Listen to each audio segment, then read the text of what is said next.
விதி கொடுப்பினை என்றால் என்ன?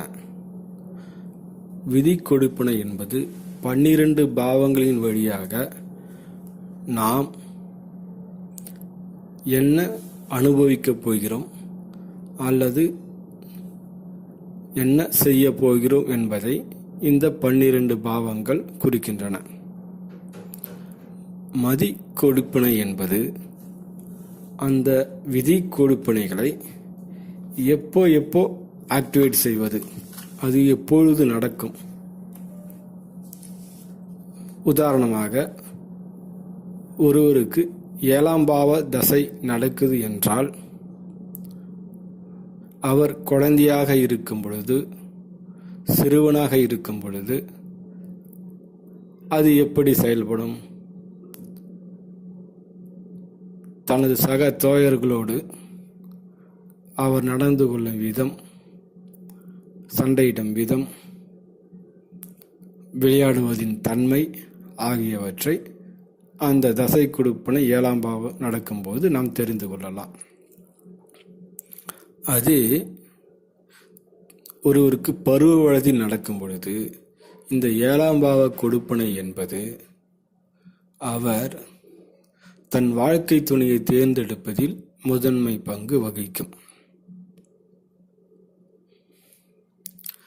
அதே அவரது 50-60 வயதில் இந்த 7ஆம் பாவ கொடுப்பினை எப்படி வேலை செய்யும் என்றால், அவர் தனது சுக துக்கங்களை பகிர்ந்து கொள்ளவும், தன் வயோதிக தன்மையால் தனது பக்கத்து அக்கத்து வீடுகளிலோ, தெருக்களிலோ அல்லது லைப்ரரி போன்ற பொது இடங்களிலோ மற்றொருடன் பேச ஆசைப்படுவார். ஆக இந்த 7ஆம் பாவ கொடுப்பினை என்பது அந்த சமயத்தில் நடக்கும் தசா புத்திகளுக்கு ஏற்ப அவர் அதை அனுபவிக்கின்றார். நமது குருநாதின் கொடுப்பினையும் தசா புத்திகளும் என்ற புத்தகத்தில் 7ஆம் பாவத்தின் 1ஆம் பாவ தொடர்பு தனது வாழ்க்கை துணையை பற்றி எப்படி இருக்கும் என்று அவர் கூறும் பொழுது, ஜாதகர் தனது வாழ்க்கை துணை மூலம் கௌரவம் கிடைக்கும் என்றும், அதே நேரத்தில் வாழ்க்கை துணை மூலம் வருமானம் இருக்காது என்றும் குறிப்பிட்டுள்ளார். மேலும் வாழ்க்கை துணை ஜாதகரை சார்ந்து வாழ்வார் என்றும் குறிப்பிட்டுள்ளார். ஆக இந்த 7ஆம் பாவம் 1ஆம் பாவம் தொடர்பு என்பது சம சத்தம பாவ விளைவை உண்டாக்குவதால் ஜாதகரை சார்ந்து அவரது வாழ்க்கை துணை இருப்பார் என்றும், ஜாதகர் மூலம் வாழ்க்கை துணைக்கு கௌரவம், மரியாதை, அந்தஸ்து ஆகியவை கிடைக்கும் என்பதையும் அந்த புத்தகத்தில் நமது குருநாதர் மிக சிறப்பாக விளக்கியுள்ளார். அதே போல 7ஆம் பாவத்தின் 2ஆம் பாவ தொடர்பு என்று நம் குருநாதர் அந்த புத்தகத்தில் எழுதும் பொழுது, ஜாதகருக்கு தன் வாழ்க்கை துணை மூலம் பொருளாதாரம் கிடைக்கும், பொருளாதார முன்னேற்றம் அமையும் என்று மிக அழகாக கூறியுள்ளார்.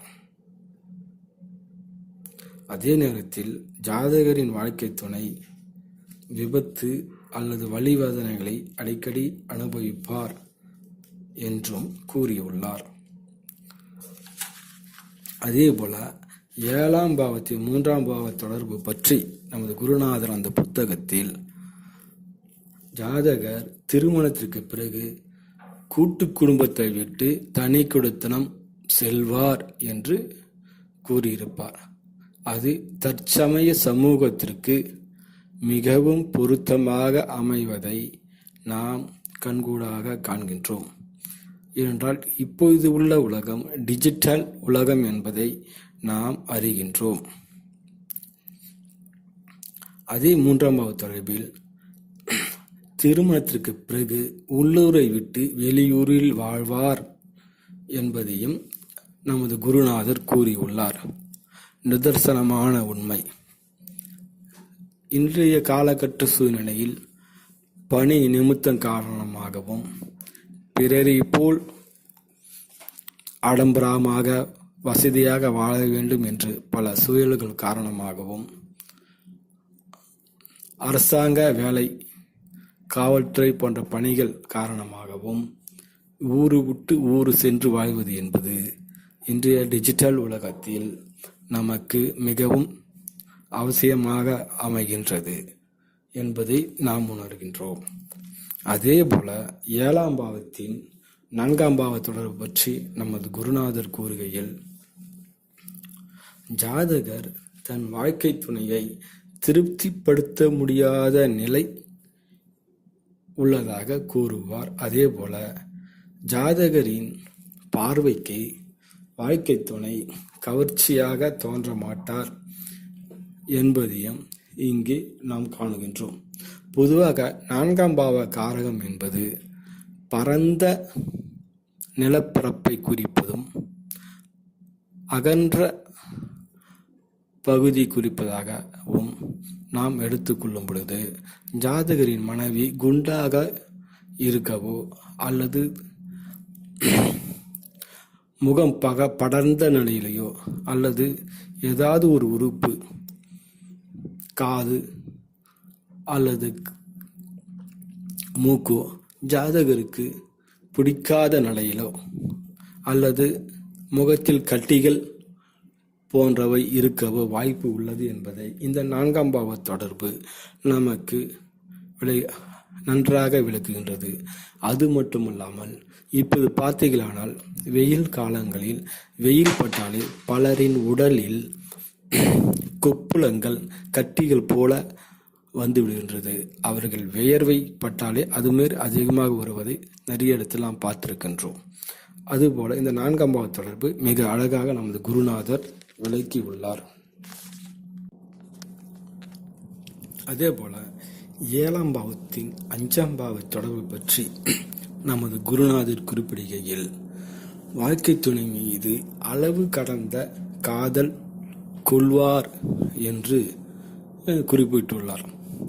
இது உப நட்சத்திராவில் இருக்கும்போது அது மிகுந்த, அதாவது காதலியே மனைவியாகவும் அமைகின்றார். அந்த மனைவி மீது மிக மிக அதிக அளவு, அது சொல்லி முடியாது, அந்த அளவில் எங்கு சென்றாலும், ஒரு திருமண வீட்டிற்கோ அல்லது தேட்டருக்கோ அல்லது சுற்றி பார்க்க செல்லும் பொழுது எப்பொழுதும் ஜாதகரின் கை அவரின் துணை மீது இருக்கும். அவரை விட்டு சிறிதளவும் அவர் பிரிந்து செல்ல மாட்டார் என்பது இந்த 5ஆம் பாவ தொடர்பு உப அளவில் இருக்கும்போது மிக வலுவாகவும், உப அளவில் இருந்து செயல்படும் பொழுது ஜாதகர் எங்கு சென்றாலும் தன் மனைவி கூடவே கூட்டிக்கு செல்வார். ஆனால் அந்யோன்யம் இருக்கும். ஆனால் மேலே கைப்படுவது, அவர் பக்கத்திலேயே உட்கார்ந்து இடித்து கொண்டு அவர் உட்கார்ந்து மற்றவர் பார்வை உறுத்தாத அளவில் இருக்கும். இதே நட்சத்திர அளவில் இருக்கும் பொழுது அவர்கள் எங்கு சென்றாலும், ஒருவரோடு சென்றாலும் சரி, மற்றவர், அதாவது சமூகத்தின் பார்வைக்கு ஒரு அந்தஸ்தான மனைவி ஆகவும் சற்று இடைவெளி விட்டும் அவர்கள் செல்வர் என்பதை இந்த 5ஆம் பாவ தொடர்பு மூலம் உப நட்சத்திரம் உப நட்சத்திர அளவில் நம்மால் புரிந்து கொள்ள முடியும். அதே 7ஆம் பாவ 5ஆம் பாவ தொடர்பு நம்ம குருநாதர் கூறுகையில், ஜாதகரின் வாழ்க்கை துணைக்கு ஜாதகரால் மகிழ்ச்சியான திருமண வாழ்க்கை அமையும். வாழ்க்கை துணைக்கு திருப்தியாக அமையும். இவர்கள் ஏன்னா 5ஆம் பாவம் என்பது பாலியல் சம்பந்தப்பட்ட